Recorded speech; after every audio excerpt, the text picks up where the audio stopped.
Hey, so I want to share this new project that I use the ClassCraft system to develop for my kids for the entire third quarter. Third quarter is always a short quarter, and it is also the time we have the most material to cover. I'm supposed to cover the entirety of Earth's history, essentially, in just a few months. So history of Earth is a big topic. There's a lot of things in there that are of interest to students, but not everything piques every student's interest, and it makes it a very difficult subject to get into and keep everybody engaged. And just simply because there's so much to cover, very little of it gets a lot of attention or fidelity. And this kind of gives students the opportunity to pick what interests them and then go deeper into that subject instead of just getting a nice glazing over of kind of everything. So this project overall was pretty straightforward. I gave students about 10 different subjects they could pick through, everything from ice ages to the 5 mass extinctions to even just the Cambrian Explosion, which was an interesting time in Earth's history.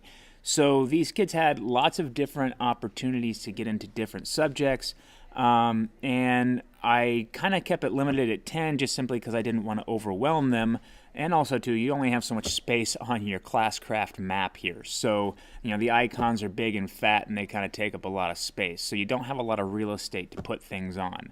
But anyways, let's kind of get into what this particular project was all about.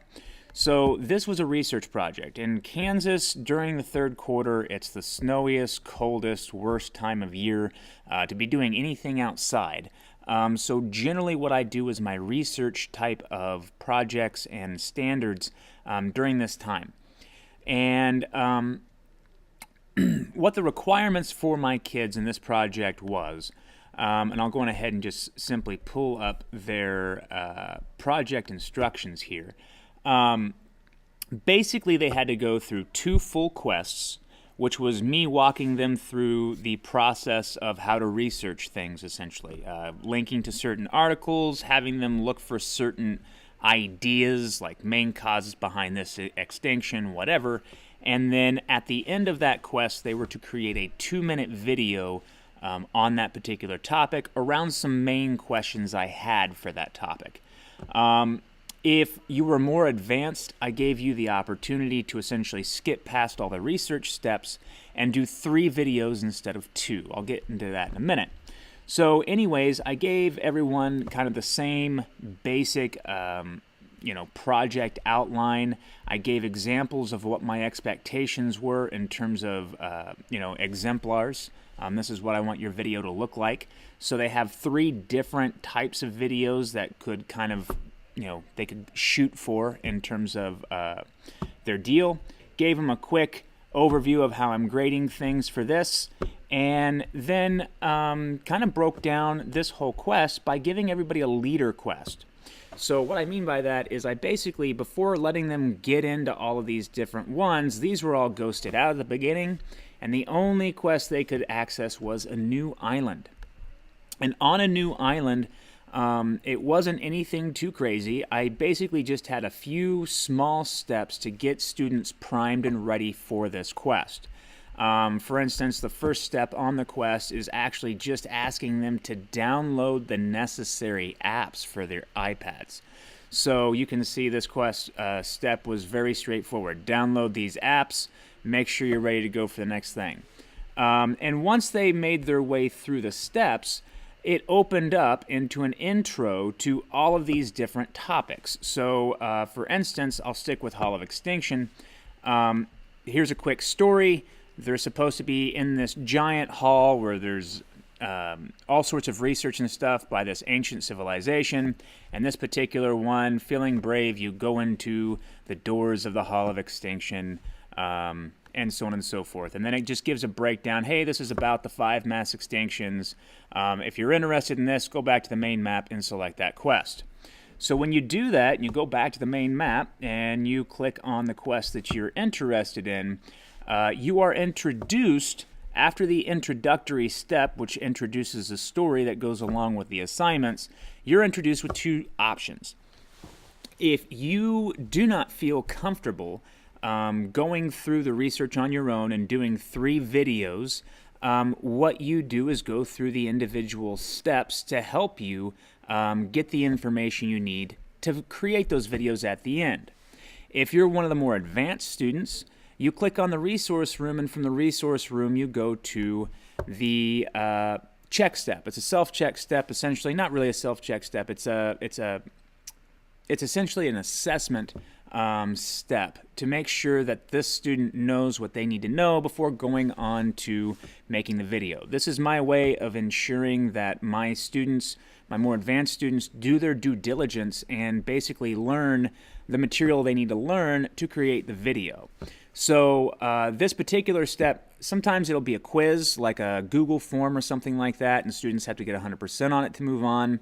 With the door of extinction, with the Hall of Extinction, this one is all about creating a model that represents all the different aspects of climate change, since climate change was responsible either cooling or warming for all 5 mass extinctions. Students had to essentially create a model that showed both of those things. What are the steps necessary for global cooling? What are the steps necessary for global warming? And if they can do that, well then, okay, now you can move on to creating your final video and turning that in. So my advanced students, they don't just get to go out there and create a video with no information in it. They actually have to prove they know what they're doing before moving on. Now, if you're one of my normal students and one of my average students, and you're going through and just basically doing the tasks as I present them for you, these are fairly straightforward things. I have my objective statements written in so students understand that, okay, in this step there's nothing too important. I'm just trying to get an understanding of the basics behind each of these.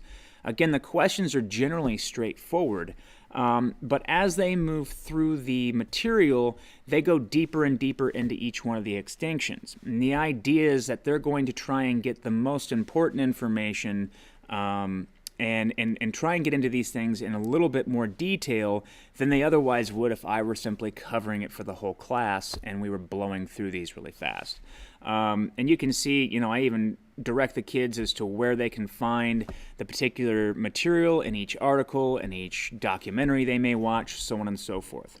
So overall, this particular project went fairly smoothly. The main issues I had this year were all of the snow days we had and the constant interruptions. So this does take a good chunk of time for kids to work through.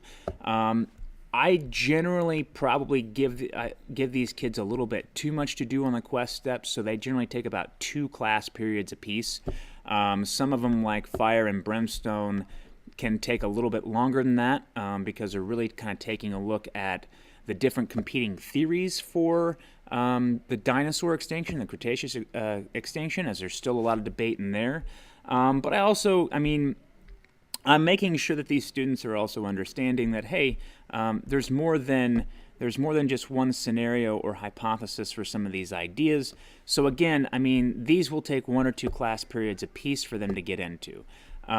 So overall, the amount of time that a student might spend on, say, the Hall of Extinction here to cover the 5 main extinctions is about a 2 to 3 week long process. So these are projects, so to speak.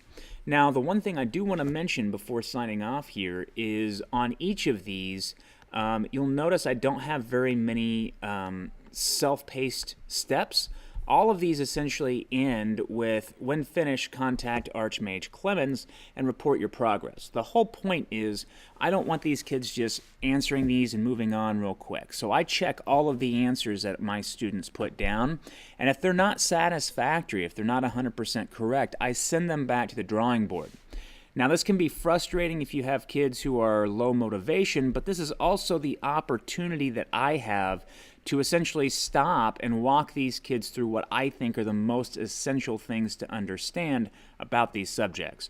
So rarely do I put self-paced stuff on here. If I'm going to do a self-pace, I'm going to do it where there's an alternate path for kids to move through. Self-check steps like self-check quizzes. but I almost never just let kids run through these steps, because if I do, by the end, I've got a lot of copy-paste answers where kids basically never read what they were supposed to have read, and they have no ability or understanding to actually be able to do the final product, which is create that quick 2-minute breakdown video. So, again, overall, I felt like this went great.